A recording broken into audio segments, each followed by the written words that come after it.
Opportunities are created by change in your environment. Imagine that you are living in the Stone Age. You're part of a tribe of 50 hunter-gatherers.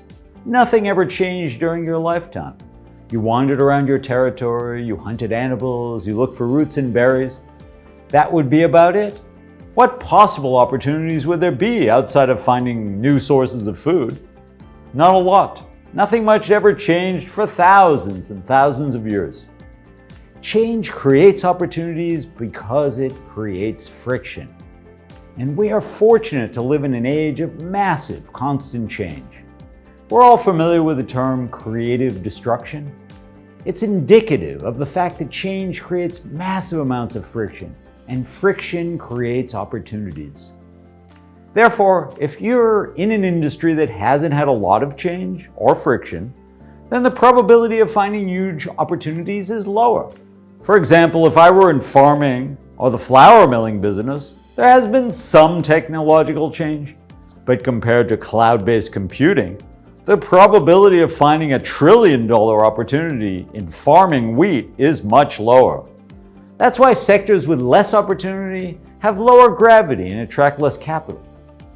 The more friction you can find, the greater the opportunity to replace it with value. Most people don't look for sources of friction widely enough and don't see change coming. You can do this even in supposedly low growth sectors.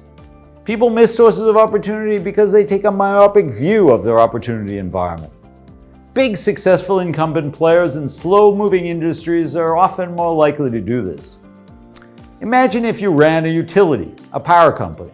You might think that change is slow in the industry, but if you take a more expansive view of your environment, you'll surely notice that global warming is a domain change that is influencing your industry.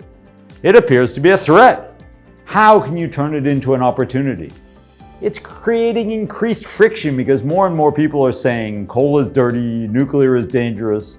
How can you turn this friction into opportunity? Where is the opportunity? You need to find it, or you will surely face gradual irrelevance.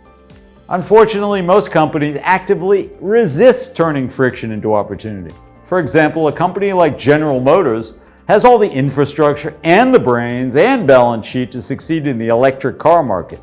But it took a complete outsider like Elon Musk to come in starting with a clean slate and harvest opportunities. Why does that happen?